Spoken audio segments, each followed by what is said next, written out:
Merci beaucoup d'avoir accepté notre invitation pour participer à ce cycle de conférences de l'ICEP. Alors comme vous le constatez, ce n'est pas dans les locaux de l'ICEP, ce n'est pas devant nos étudiants, mais les circonstances nous obligent à faire ça dans un cadre plus, d'une part intimiste et d'autre part à distance. Mais je crois savoir que vous avez déjà un franc succès puisqu'il y a plusieurs centaines de personnes qui étaient connectées avant même le début. Donc merci beaucoup de nous faire ce plaisir et cet honneur de participer à ces conférences de l'ICEP. Alors pour ceux qui ne vous connaîtraient pas, vous êtes ancien président du conseil départemental de Vendée, vous avez été ancien ministre, vous êtes fondateur du Puy du Fou, et vous êtes également un écrivain à succès, et vous écrivez à la fois des romans historiques, mais aussi des essais politiques, et c'est précisément de ce dernier essai que vous avez écrit dont nous allons parler aujourd'hui, qui est ici, donc Le jour d'après, aux éditions Albin Michel, et dans lequel vous parlez, enfin vous avez en tout cas comme fil conducteur l'analyse du projet de société du Forum économique de Davos qui s'appelle le Great Reset, la grande réinitialisation, et qui est le prétexte pour vous, finalement, pour analyser ce que sera ce monde d'après, ce jour d'après, qui a débuté finalement avec cette crise sanitaire. Alors simplement, puisque l'occasion et l'actualité nous en donnent l'opportunité, j'aimerais qu'on parle de l'une des réinitialisations que vous abordez dans votre livre, qui est la woke culture, la cancel culture, qui frappe notamment un grand personnage historique français qui est Napoléon, dont nous fêtons aujourd'hui le bicentenaire de la mort. Alors, est-ce que vous pouvez nous dire pourquoi il faut commémorer Napoléon? D'abord, bonjour Marion. Je suis très heureux d'être avec vous pour ce moment de dialogue. Et très heureux aussi comment dirais-je, de dire à cette occasion le mérite qu'elle vaut d'avoir créé cette école, qui a un grand succès, et qui renouvelle l'université française dans ce qu'elle a de plus urgent, c'est-à-dire la pensée. De Gaulle disait, à chaque fois que la France a roulé à l'abîme, elle s'est accrochée à deux môles qui n'ont pas vacillé, la pensée, le tronçon de l'épée, la pensée française. Donc la pensée française. Et donc je suis très, très heureux d'être avec vous et de répondre à vos questions. Ça me fait tout drôle. Plaisir partagé. Voilà. On se connaît par ailleurs, mais Voilà. c'est vrai que c'est plus institutionnel aujourd'hui. Et alors, sur Napoléon, c'est simple. D'abord, moi, je ne fais pas de différence entre commémorer et célébrer. Ensuite, pourquoi il faut célébrer Napoléon? En fait, il faut célébrer Napoléon parce que c'est la continuité française. En fait, un peuple vit par ses sagesses et ses conquêtes, mais ne survit que par son légendaire et son imaginaire collectif. Donc Napoléon, il a remis en ordre la France après la Révolution, c'est un premier mérite, et il nous a fait vivre la plus grande aventure militaire de tous les temps pour la France. À côté de ça, il y a évidemment beaucoup de points négatifs. Ça commence bien. Il y a beaucoup de points négatifs, on les connaît. La phrase de Bainville, sauf pour l'honneur, sauf pour l'art, il eût mieux valu qu'il n'eût pas existé. Mais moi, je ne rentre pas là-dedans. Ce que je vais vous dire, ce matin, là, je suis passé devant les Invalides et je me disais, en fait, le sarcophage de Napoléon, c'est le triple symbole de la continuité française.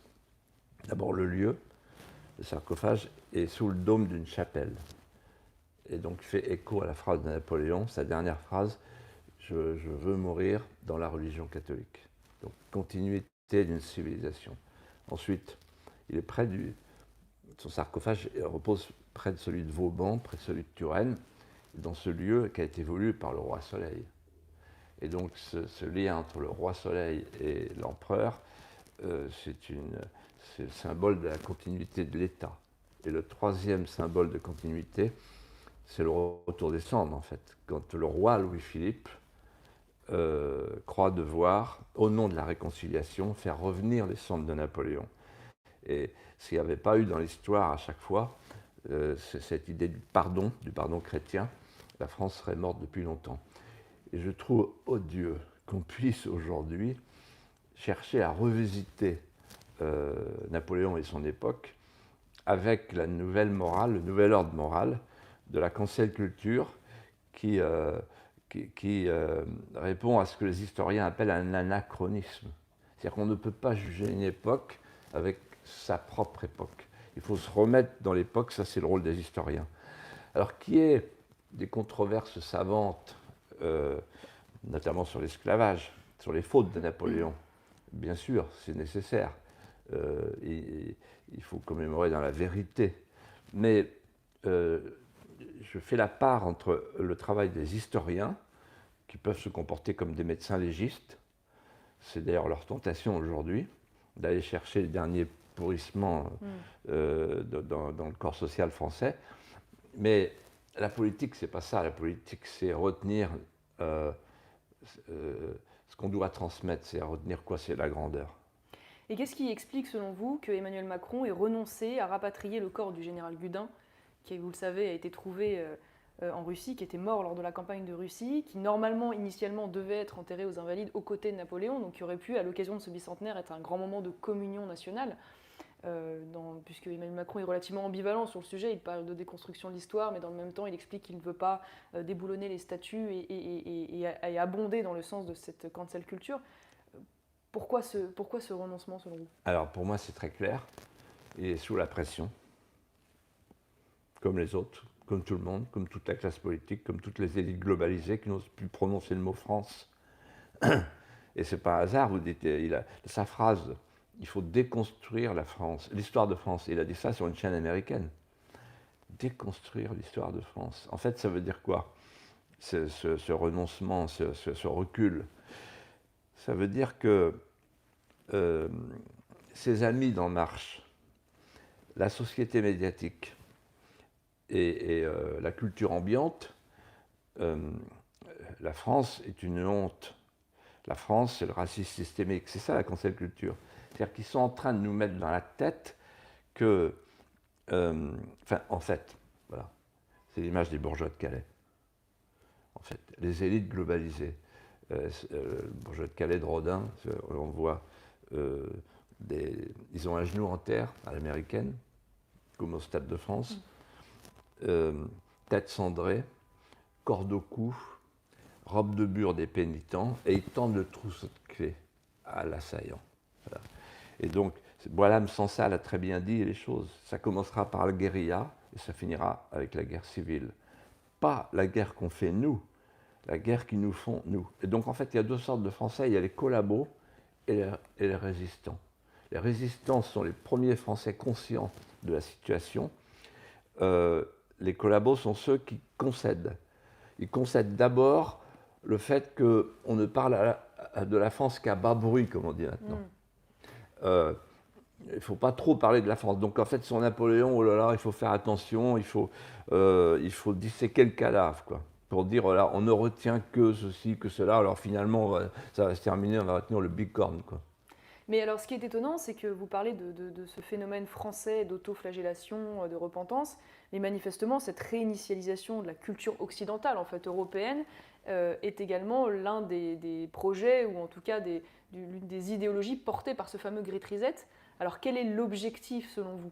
Est-ce que c'est une mode d'époque? Est-ce qu'ils, finalement, en tant qu'Européens ou Occidentaux, dont ils font partie, ils participent de cette culpabilité, malgré eux? Ou est-ce que, finalement, ils essayent d'aboutir volontairement à une communautarisation de la société, à une destruction du sentiment national? Quel est le ressort derrière vous? Alors, moi, j'ai étudié tout ça, et je suis arrivé à la conclusion suivante. Il y a d'un côté le Great Reset, c'est le capitalisme de surveillance, c'est-à-dire les élites globalisées. Great Reset, ça veut dire on met sur pause. Donc, on tourne le dos au passé. On construit un nouveau monde. Oui, puis on compare la société à un ordinateur. Voilà, l'intelligence artificielle, etc. Et puis il y a la cancel culture. On se dit, mais qu'est-ce que ça a à voir? Eh bien, j'ai découvert que ça a tout à voir, puisque il y a des cartes de transformation du monde à Davos, elles sont sur Internet, et il y a une carte, par exemple, la cohésion en France, et vous trouvez les mots inclusion, équité, LGBT, minorité, droits de l'homme, migration. Oui, tout l'agenda progressiste, classique. Et en fait, c'est la sémantique de l'université d'Evergreen où est née la cancel culture, aux États-Unis. En tout cas, elle a été appliquée de manière chimiquement pure. Donc cette université américaine de l'État de Washington, absolument, oui, voilà, absolument. qui est finie dans le chaos absolu. Absolument, absolument, où on dénonce sa propre blanchité, etc. Oui. Et donc, alors, qu'est-ce que ça donne, les cartes de transformation? C'est les entreprises à mission et la charte éthique dans les entreprises. Donc, principe des minorités, donc équité, le principe de l'équité, donc, et de l'inclusion, ça veut dire en fait il faut s'annuler soi-même. Vous voulez dire qu'en fait finalement les entreprises maintenant doivent avoir une forme de conscience morale, être des agents actifs, donc c'est plus pour produire finalement. Donc elles sont là pour le climat et pour les minorités. Donc le gars qui a envie de relocaliser en France, avec en plus le délit d'écocide des Khmers verts, il dit je reste en Chine. Voilà. Et je réponds à votre question. En réalité, il y a un point commun. Il y a deux points communs entre le Great Reset et la cancel culture. Le premier point commun, c'est la sémantique, ça saute aux yeux. Le rapprochement est évident. Cancel, annuler, reset, mettre sur pause. Donc en fait, le passé est affreux, on change de monde, on écarte le nouveau monde et on construit un nouveau monde. Ça veut dire que pour le Young Global Leader, c'est le titre de Macron à Davos en 2016, pour le Young Global Leader Macron. C'est des distinctions en fait, que distribue le Forum économique de Davos. Voilà. Eh bien, pour lui, qui est un homme du numérique, la France est un espace expérimental. Il me l'a quasiment dit. Une sorte de damier, ce qu'avait dénoncé son ministre de l'Intérieur, qui avait dit ça commencera avec un côte à côte, ça finira avec un face à face. Donc, premier point commun entre les deux, donc l'annulation. On annule le monde ancien pour construire un monde nouveau, qui est évidemment un monde numérisé et un monde où, par exemple, on revisite, par exemple, là, pour être très concret, le répertoire de l'opéra, parce que, vous comprenez, il y a trop de chaussons roses, trop de blanchité, donc la Bayadère, le lac des Cygnes, etc., ça va disparaître. Voilà, c'est ça leur idée, il y a un rapport là-dessus. Bon. Et le deuxième point commun, c'est l'idée de l'inclusion, de l'équité, toute cette logomachie qui veut en fait culpabiliser la société et provoquer la honte pathologique. En fait, pour résumer, le Great Reset et la cancel culture nous proposent deux assignations à résidence mortifères. La première assignation à résidence, elle est socio-culturelle, c'est la société distanciée. Et la deuxième assignation à résidence, elle est chromatique. C'est la blanchité, le racisme systémique, la lutte des races. Et donc ce sont deux instruments idéologiques qui ne sont pas inventés par des gens qui seraient complotistes, c'est eux qui utilisent ces mots, c'est pas leurs adversaires. Vous voyez, souvent on dit oui, le Great Reset, c'est invention des complotistes. On entend ça sur les radios, etc. Mais c'est Klaus Schwab. Donc moi, en fait, ce qui m'a déclenché pour écrire mon livre, c'est trois choses. Un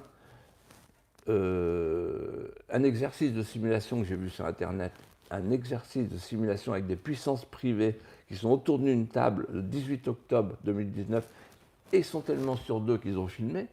Or, ce sont des puissances privées, ce n'est pas les États. Oui, de simulation d'une pandémie mondiale. Voilà. Donc 2 mois avant que le Covid ne se déclenche, et oui, en fait, ils essayent de réfléchir à la manière d'y répondre d'une manière ou d'une autre. Et voilà, donc on se dit... alors, je ne dis pas qu'ils ont inventé le virus, c'est pas ça, mais le voyaient venir. C'est-à-dire qu'en fait, ils ont construit, et c'est quelque chose qui vous parle à vous, ils ont voulu un monde sans frontières, ils ont voulu un monde sans cloisons. Ils savaient que ce monde serait hautement pathogène. Dès 1994, au moment de la création de l'OMC, l'Organisation commerciale du monde, ils savaient que... Goldsmith le disait souvent, quand vous mettez 5 milliards de personnes dans la même pièce, il suffit d'un seul microbe pour envoyer tout le monde au tapis. Donc ils le savaient, ils s'y préparaient. C'est pour ça qu'il y a cet exercice de simulation. Ils s'y préparaient, mais pire que ça, ils l'attendaient. Ils s'y préparaient comme on se prépare à une aubaine, c'est-à-dire comme se préparent des profiteurs d'épave avant le naufrage. Voilà. Et donc, quand la pandémie est arrivée, Klaus Schwab, qui est le pape de Davos, voilà, qui réunit les élites du village global, a dit dans son livre Covid-19, la grande réinitialisation, il a dit la pandémie est une formidable opportunité. Une opportunité. Pourquoi faire? Et le lendemain, conférence de presse mondiale, vidéoconférence de presse mondiale, il précise une fenêtre d'opportunité, ça veut dire la digitalisation du monde et le virus climatique. Et oui. ensuite, on a les cadres de transformation du monde pour aller vers la nouvelle cohésion, donc vers le nouveau monde. Voilà. En fait, de ce qui ressort de ces différents rapports, parce que vous avez raison de dire que le Great Reset, ce forum économique, est un forum public, les discussions sont retransmises, et d'ailleurs, il y a la soupe habituelle d'ailleurs du progressisme dans les déclarations, vous l'avez dit à travers la sémantique, et le Great Reset est un slogan marketing. En fait, l'idée, c'est aussi d'attirer l'attention, même s'il dit quelque chose de l'état d'esprit. Mais ce qui est assez surprenant, c'est qu'en fait, on se rend compte qu'au cœur de cette réinitialisation, l'idée est de dire, en fait, cette pandémie va déclencher une prise de conscience qui fait qu'on va pouvoir dorénavant imposer notre vision de l'écologie et de la défense du climat. Et donc, en fait, c'est là que vous relevez, vous avez une expression dans votre livre, où vous parlez de... je ne sais plus, vous dites qu'il y a une concordance finalement entre le capitalisme ultralibéral et les écolos sociétalistes. Oui. Ce qui est assez surprenant, puisque vous le dites vous-même, comment dire, ces grands chefs d'entreprise ont souvent été les partisans de la mondialisation qui précisément a des conséquences sur l'écologie. Alors comment vous expliquez cette espèce d'alliance contre nature des grandes sociétés du néo-capitalisme qui d'un coup veulent se faire les partisans de défense de la nature et de la planète? Alors voilà, c'est très simple. Après la chute du mur de Berlin, les élites disaient, vous avez entendu ça, il faut remplacer les murs par des ponts. C'est la phrase du pape François. Remplacer les murs par des ponts. Donc il n'y aura plus de murs, il n'y aura que des ponts. Non. On va mettre des ponts de lianes partout pour faire du commerce en fait. Enfin, il y a ceux qui avaient une vision idéologique, la fraternité cosmique,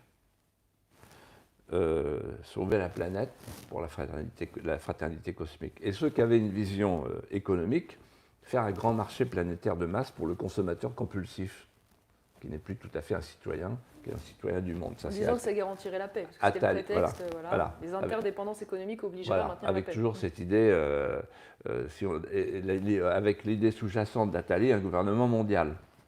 Bon. Ils ont fait ça avec l'OMC. Ça a plutôt bien marché, la mondialisation heureuse. Sauf que la mondialisation heureuse, elle a produit la pollution. Elle a produit le CO2.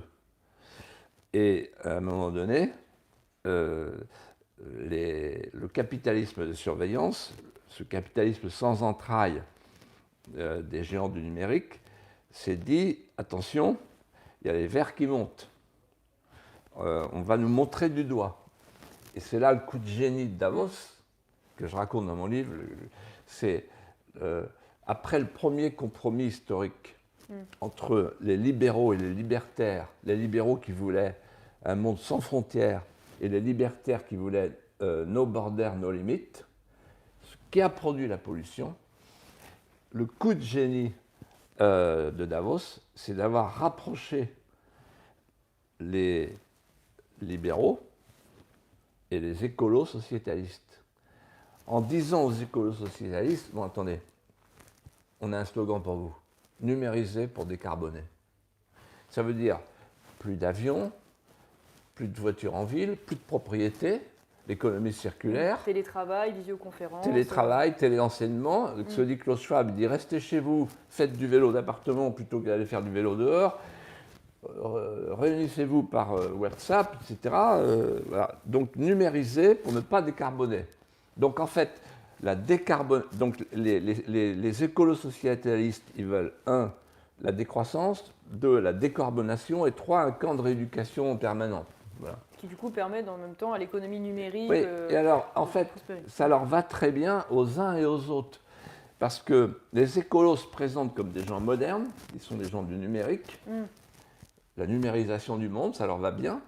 Et les géants du numérique, eux, se disent, comment dirais-je, on règle le problème de l'écologie, on devient les premiers écologistes du monde. Sauf qu'il y a une dame qui a sorti un livre, qui s'appelle Madame Rodin, une scientifique de renom, qui dit, en fait, les data centers des géants du numérique produisent 3 fois plus de pollution que l'aviation civile. Et donc, on va découvrir bientôt que ce deuxième compromis historique entre les libéraux et les écolo-sociétalistes est une imposture, parce que le numérique pollue. Il pollue beaucoup plus que toute autre technologie. Oui, comme on commence à découvrir que la voiture électrique, en réalité, a un impact carbone qui n'est pas moindre que la voiture... Alors, attendez, il y a une chose qu'il faut dire, parce que les gens qui nous regardent peuvent se dire « Ah bon, ils sont vachement anti-écolo, quand même, l'écologie, etc. » Alors moi, là-dessus... C'est pas ce qui ressort de votre livre, vous êtes justement très soucieux. Justement, je fais une mise au point.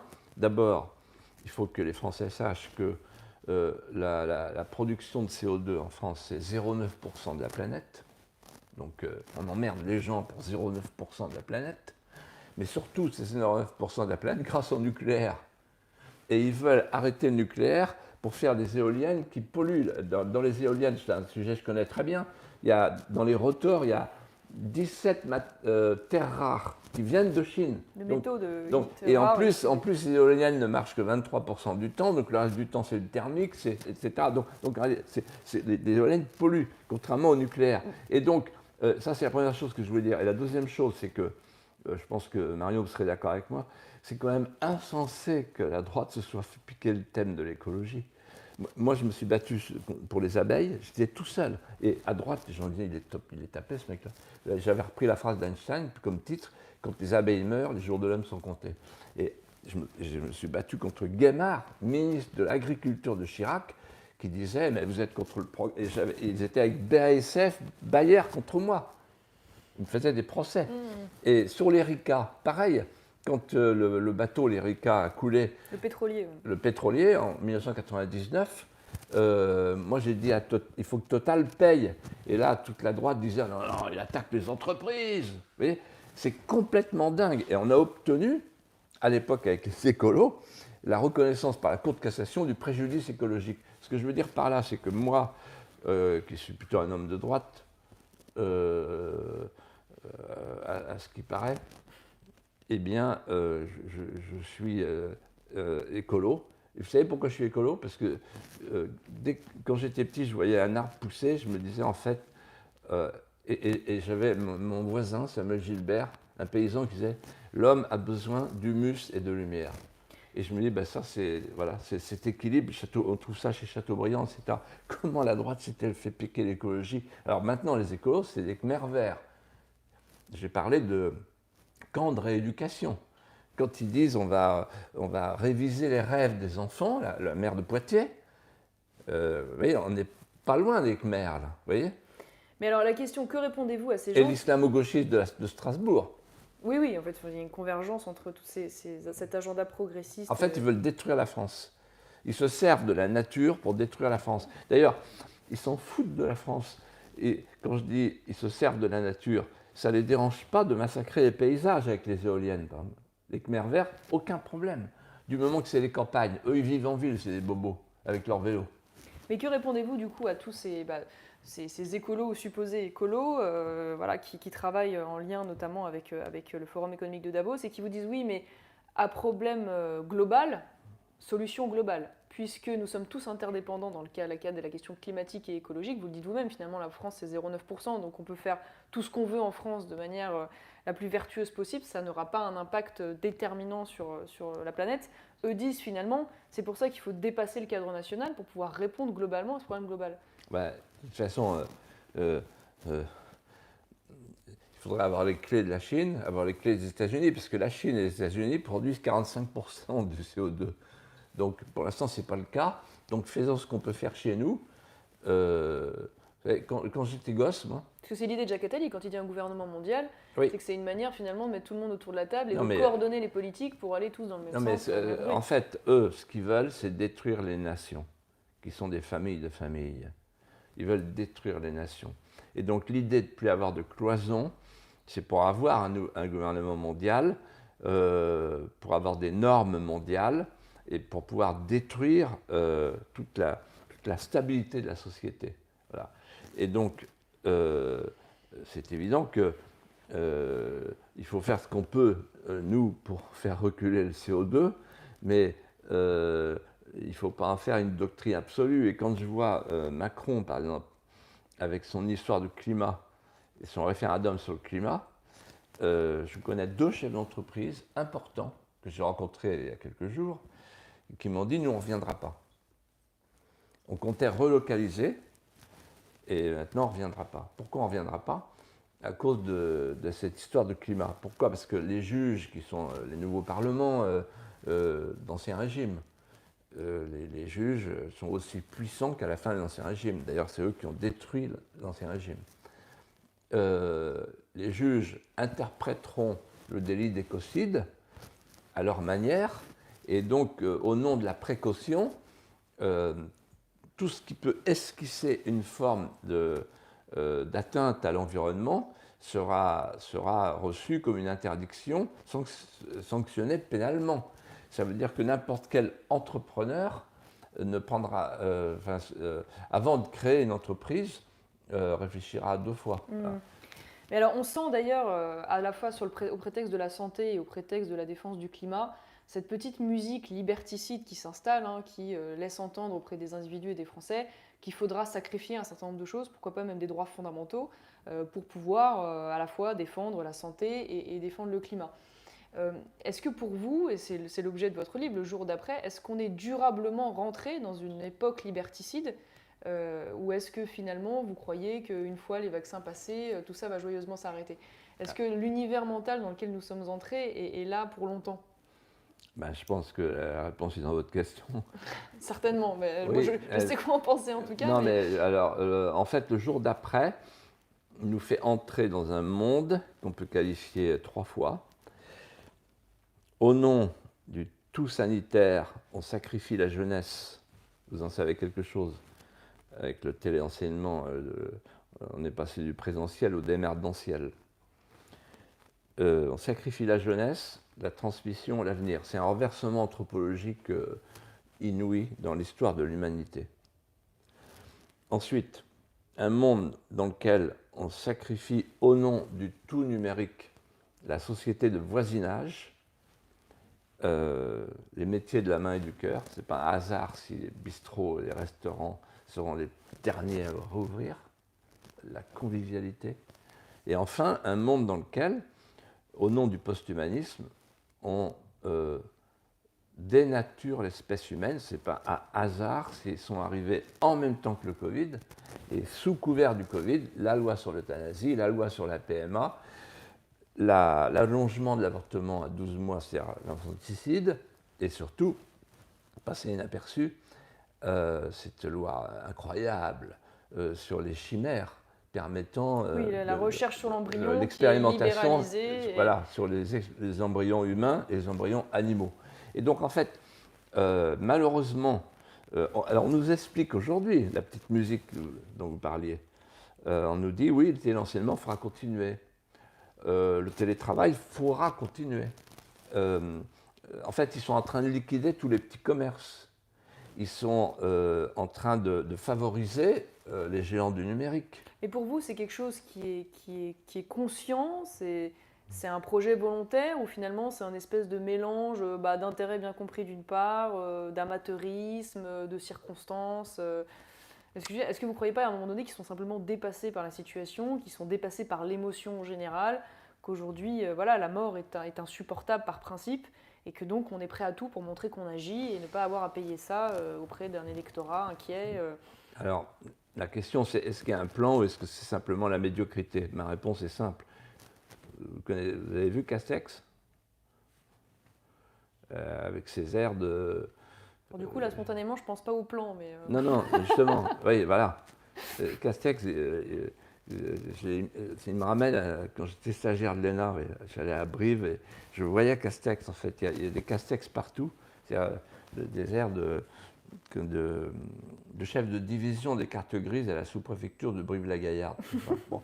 Donc, Castex avec un plan, non, ils n'ont pas de plan. Docteur Véran, il aurait pu être ministre de la Vérité, chez Orwell, si Orwell l'avait connu, oui. Mais c'est des petits menteurs, si vous voulez, mais ils n'ont pas de plan. Alors, comme ils sont dépassés, en fait, c'est la réponse à votre question, ils sont dépassés, et comme ils sont, là actuellement, Jeff Bezos, Elon Musk sont en train d'installer des satellites en orbite basse. Il y a un projet pour 42 000 satellites. Et l'agence européenne a dit attention, il n'y aura peut-être plus de fréquences pour nous. Et donc 42 000 satellites en orbite basse, entre 500 km et 1200 km, c'est la souveraineté numérique en fait. Donc en fait, on amuse la galerie avec la souveraineté européenne. Pendant ce temps-là, les géants du numérique s'installent. C'est-à-dire qu'ils installent leur souveraineté. C'est-à-dire qu'en fait, on est devant un néo-féodalisme avec des cyberfiefs. Et nous, on est quoi? On est les serfs de la glèbe numérique. Et donc, cette suzeraineté est aussi une théophanie numérique, c'est-à-dire une nouvelle religion. C'est-à-dire que le titre de Time, il y a quelques années, c'est « Google peut-il le faire ?» C'est quoi? L'immortalité. C'est-à-dire qu'ils ont l'ambition, après nous avoir fait vivre comme des bêtes pendant le confinement, de nous augmenter, de nous modifier, en fait, de nous traiter, de nous implanter, de nous géolocaliser, de nous traquer, de nous tracer. Voilà. En fait, pour vous, c'est une forme de signe, c'est un prétexte pour récupérer de la data, c'est ça? Récupérer de la data, l'exploiter, oui, en faire un business, et donc au prétexte de la santé. Alors, il y a d'un côté l'intérêt, les géants du numérique, parce qu'avec nos algorithmes, ils font du beurre, et c'est évident que si on connaît votre fort intime, on sait quel genre de livres vous lisez, quelles sont vos fréquentations, etc.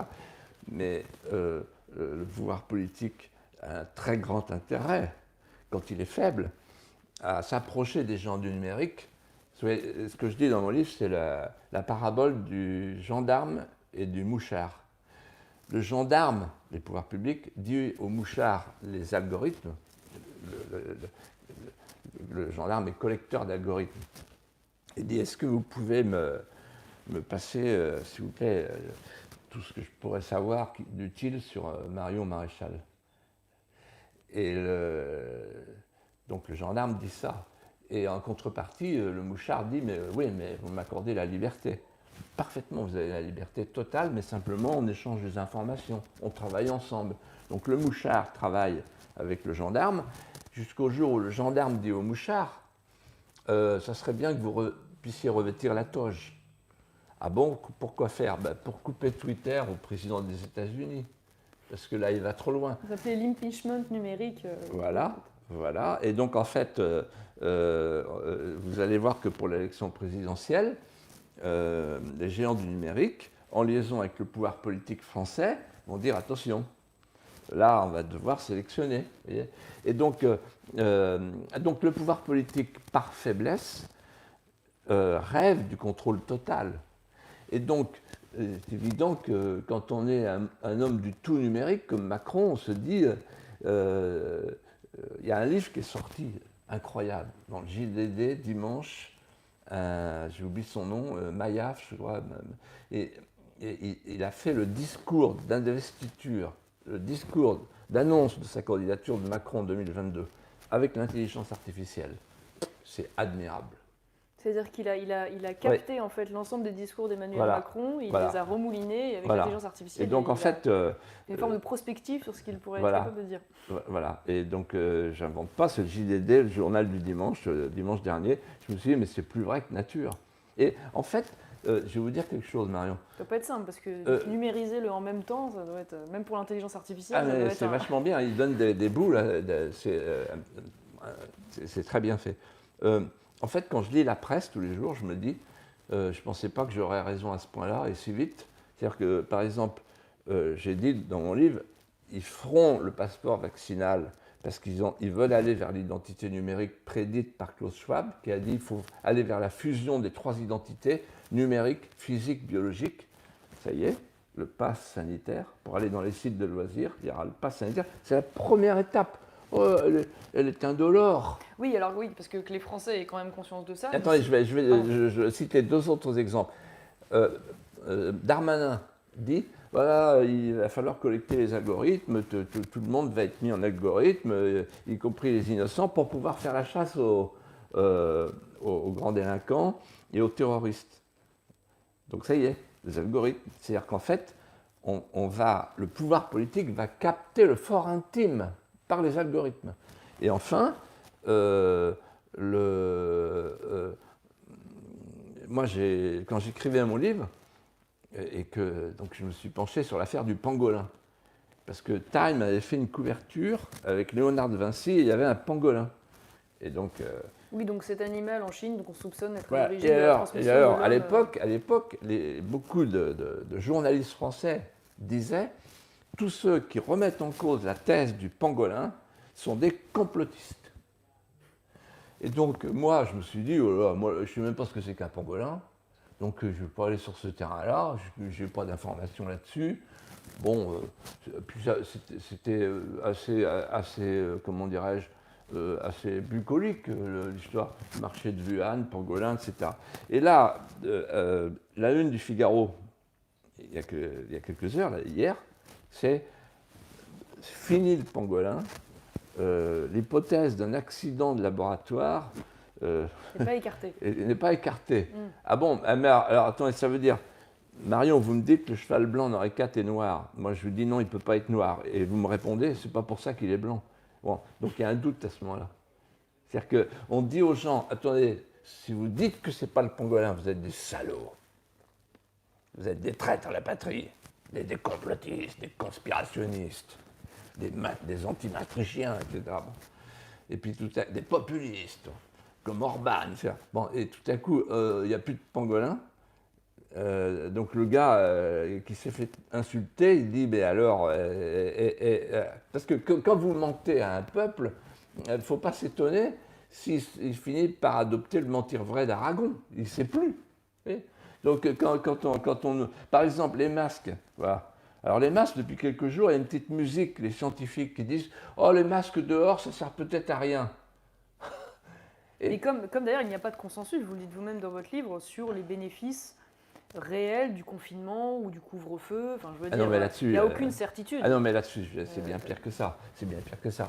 Et mais je dois vous dire à vous qu'il y avait un vrai instinct et une vraie culture politique, quelque chose pour les... Je vais passer une bonne journée, moi, après ça. Oui, bah, non, c'est vrai. Et en fait, la politique, c'est quoi depuis Aristote?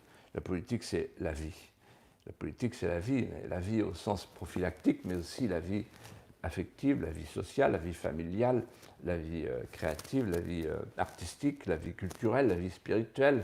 C'est la grandeur de la politique, d'embrasser la vie. Si tout à coup la politique se réduit à la santé, on passe d'une valeur à un bien. La santé, c'est un bien, c'est pas une valeur. Enfin, n'importe quel philosophe, Comte Sponville, qui est magnifique, raconte ça très bien. Et là, on est en train de glisser dans une réduction de la politique à la santé, ce que Foucault avait appelé le biopouvoir. Et en fait, on est gouverné par un biopouvoir. C'est-à-dire qu'il n'y a plus que la santé.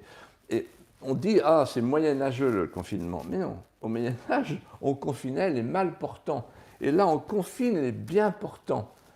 Eh bien, un gouvernement, dans l'histoire, un gouvernement qui enferme des gens qui ne sont pas malades, en expliquant qu'ils pourraient être malades, je pense que dans 2 siècles, on aura des historiens qui seront autrement durs avec Macron qu'avec Napoléon. Bah, finalement, on est dans la logique matérialiste du progressisme, donc en fait, il y a une forme de cohérence. Vous citez d'ailleurs cette belle phrase de Bernanos qui explique que la civilisation moderne est une conspiration universelle contre toute forme de vie intérieure, puisque c'est ce que vous avez dit à l'instant. Voilà. On écarte toute la vie intérieure et on va se concentrer sur finalement le corps, la santé comme but ultime. Petite parenthèse, si on avait tout de suite rétabli les frontières, si on avait eu des lits de réanimation, ou si on les avait augmentés, on aurait pu laisser vivre les gens. Vous vous rendez compte, en fait, le mimétisme de tout l'Occident? La France est zélée. Hein. Nous sommes le pays européen qui a le plus de restrictions avec l'Allemagne. Et on peut dire, au niveau du palmarès, on peut faire une comparaison avec les autres pays. On va la faire ensemble. Il y a les pays qui ont raté au début, qui ont réussi à la fin. L'Angleterre. Il y a les pays qui ont réussi au début, raté à la fin. L'Allemagne. Il y a un pays qui a raté au début et raté à la fin, la France. Oui, non, mais c'est vrai que en fait, les Français, je pense, ne le mesurent pas encore totalement, mais d'ici quelques semaines, il faut avoir conscience qu'on Ah, va ils ne avoir. mesurent pas, Enfin, attention. ils mesurent, mais en tout cas, je pense qu'on ne se rend pas tout à fait compte de ce qui nous attend d'ici quelques semaines. Oui, mais moi C'est-à-dire, je pense qu'il y a un point positif, inattendu, c'est que les Français, là, ont pris conscience, une grande majorité d'entre eux, que le pays était déclassé. Parce qu'on nous a dit le plus beau système de santé du monde. On a vu notre industrie, on a vu. Les Français ont mesuré physiquement qu'un pays qui n'avait plus d'industrie, sous prétexte qu'il fallait délocaliser, les chaînes de valeur globale, la religion des flux, voilà, ils ont vu. Et deuxièmement, je pense que les Français ont mesuré que la souveraineté européenne, la mondialisation heureuse et la Startup Nation, qui sont les trois mantras de Macron. Tout à fait, non, mais ça, je suis d'accord avec vous. Je parlais plutôt de la mesure des contraintes durables dans laquelle aujourd'hui nous allons être, puisque dorénavant, d'ici quelques semaines, nous allons devoir présenter pour aller au restaurant, au théâtre, au cinéma, dans des manifestations publiques, ce fameux pass sanitaire. Donc on devra en fait, d'une certaine manière, se vacciner de façon obligatoire, sauf à renoncer à une vie normale, ou en tout cas à faire des tests PCR systématiques.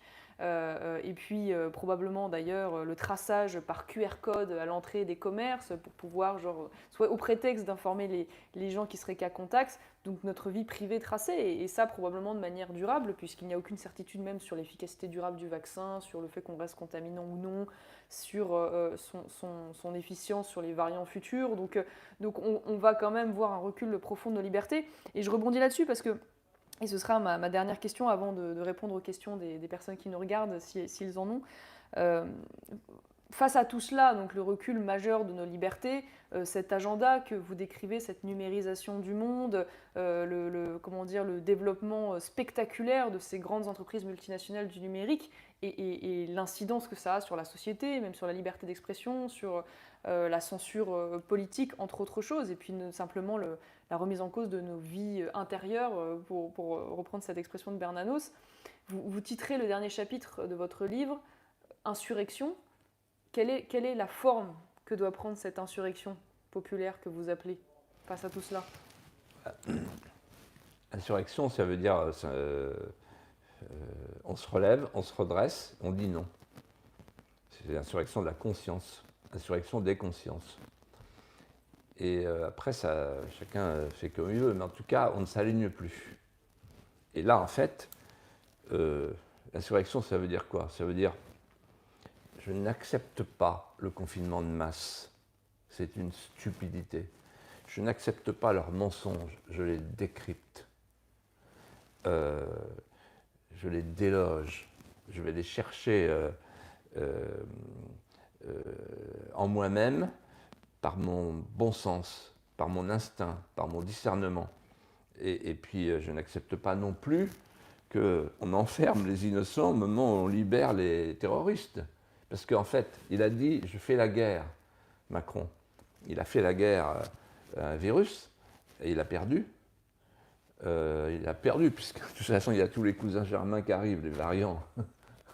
Et donc, il y a le variant Patagon, il y a le variant, etc., le variant vendéen, le variant breton. Bon. Et Raoult t'avait dit, la première fois que j'ai eu le professeur Raoult au téléphone, il m'a dit « de toute façon, il y aura des variants, c'est normal, c'est comme pour la grippe ». Donc, ils découvrent les variants. Ils nous disent « ah oui, mais il y a des variants, on ne peut pas ouvrir ». Ça peut durer 10 ans. Donc, il y a ça. Puis, il y a la colonisation aussi. Parce que pendant qu'on fait la guerre au virus, qu'on est en train de perdre, on ne fait pas la guerre à la vraie guerre qui nous est faite sur notre territoire.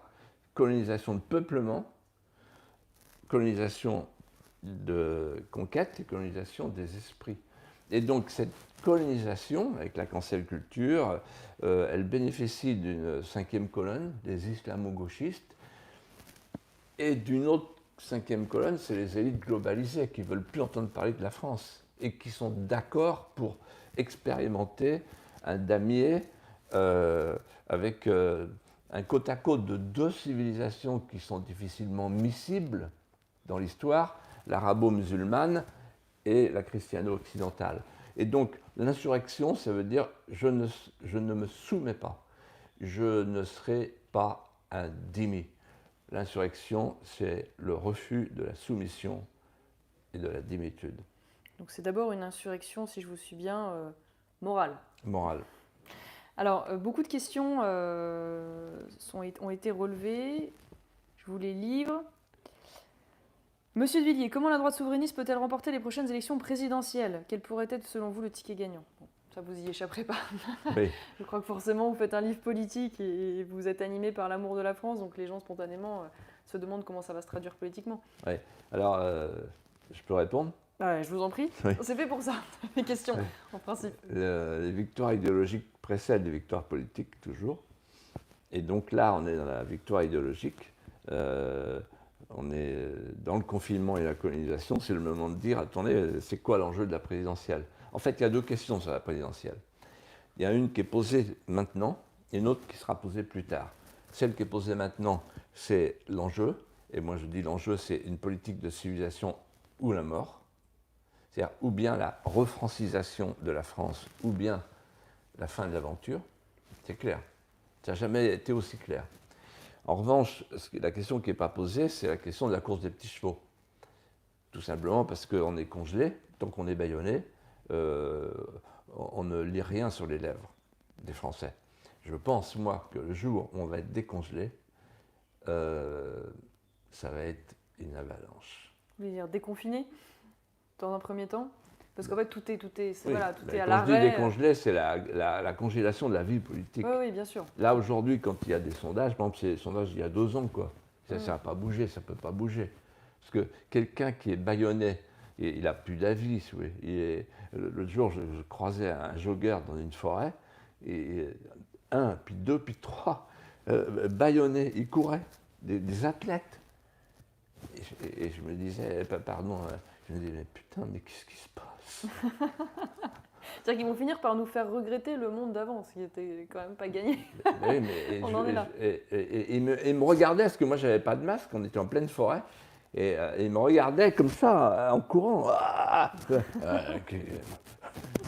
Ouais, c'est là, oui. Et donc là, en fait, Macron, il croit que le peuple français est maintenant aseptisé. Il est mis, comme on disait dans le temps, au micro-ondes. Là. Je ne sais plus si on dit ça maintenant. Et alors d'ailleurs... Mais ça va se réveiller, parce que quand les gens, ils auront plus le masque, et que les scientifiques diront, finalement, le masque, c'était pas si utile que ça, il n'y a pas plus de déboires maintenant que sans masque qu'avec les masques, les gens diront, ils se sont foutus de notre gueule.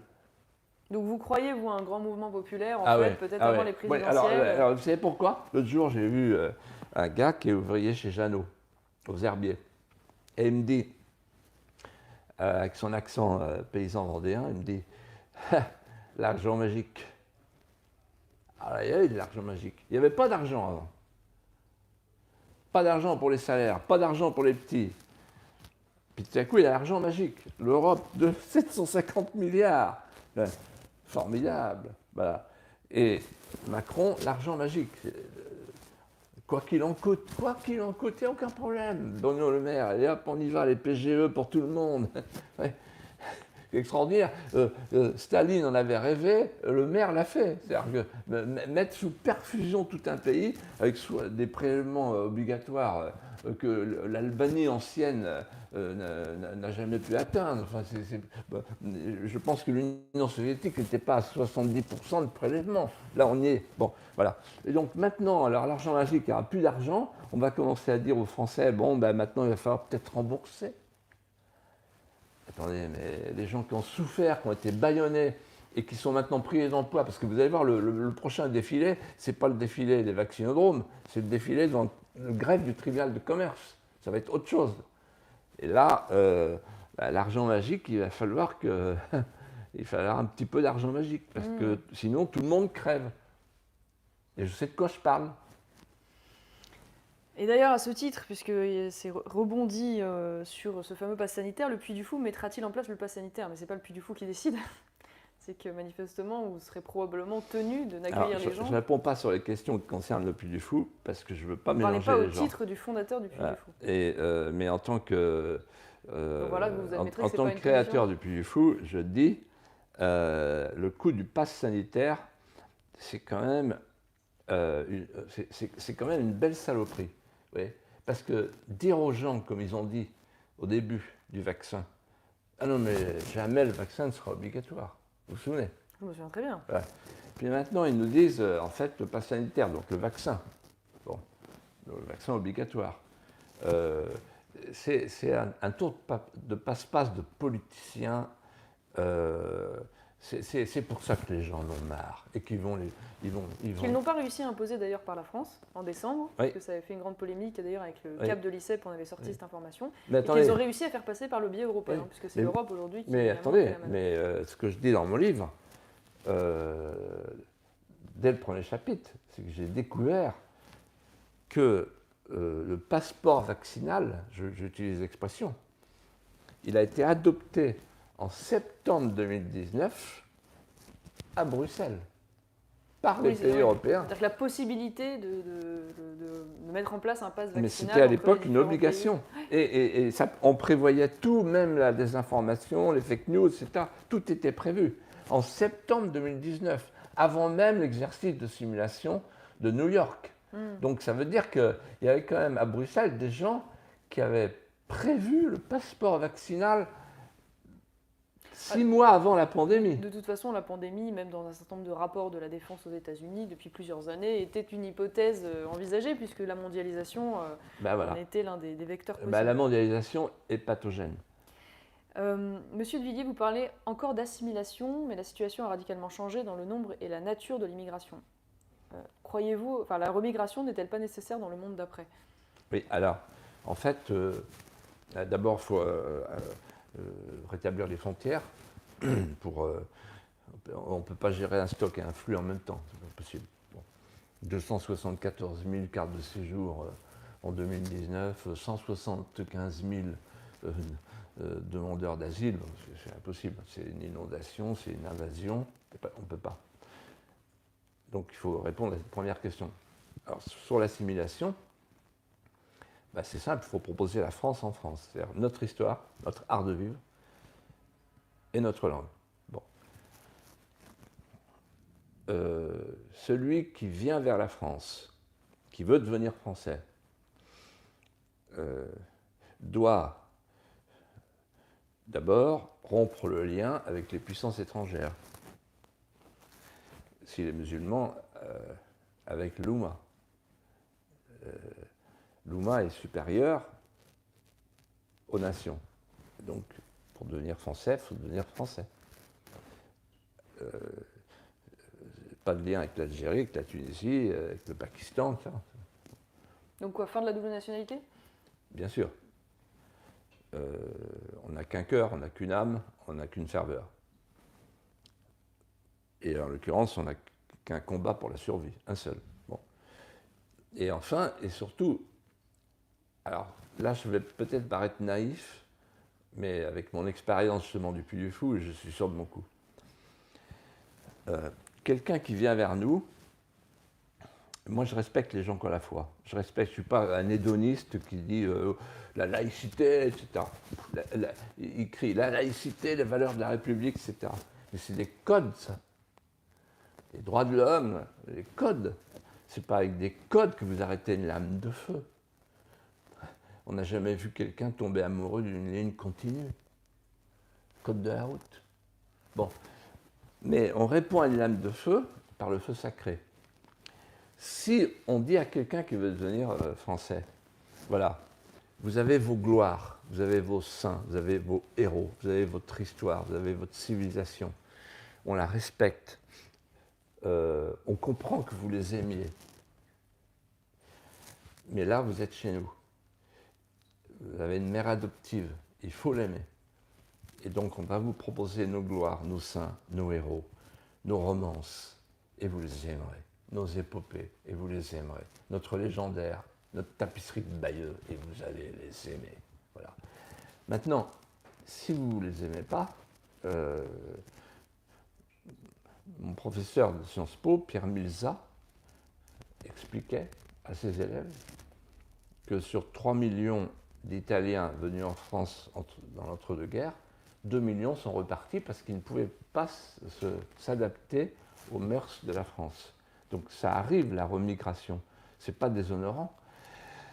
Mais moi, je crois que si on propose à ceux qui veulent devenir français, c'est-à-dire qui sont des Français de désir, si on leur propose d'accueillir dans leur cœur nos patries charnelles, on réglera une grande partie du problème. Pourquoi? Parce que la peur changera de camp, l'amour changera de camp, l'attraction changera de camp, la force changera de camp. Et d'eux-mêmes, ceux qui ne se sentiront pas français, dans une France reconquise par elle-même, partiront. Bon, bah écoutez, je pense que nous allons finir là-dessus, puisque je vois l'heure tourner, et puis la conclusion est très belle et très poétique, comme d'ailleurs le style de votre livre. On retrouve cette patte qui est la Merci, vôtre, Marion. qui est très jolie et qui emporte et qui fait vibrer, notamment quand vous parlez de la France. Donc on sent que c'est un amour sincère. Donc je vous rappelle, le livre de Philippe de Villiers, Le jour d'après, aux éditions Albin Michel. Merci beaucoup, en tout cas, de nous avoir accordé cette heure pour parler de ce livre et de votre regard sur l'actualité politique et l'avenir de la France. C'était un vrai plaisir pour nous. Et puis à ceux qui nous regardent, je vous invite à vous abonner à la chaîne YouTube de l'ICEP pour retrouver d'autres intervenants dans les mois à venir, je l'espère aussi sympathiques et prestigieux que Philippe de Villiers. Merci beaucoup. Merci, Marion.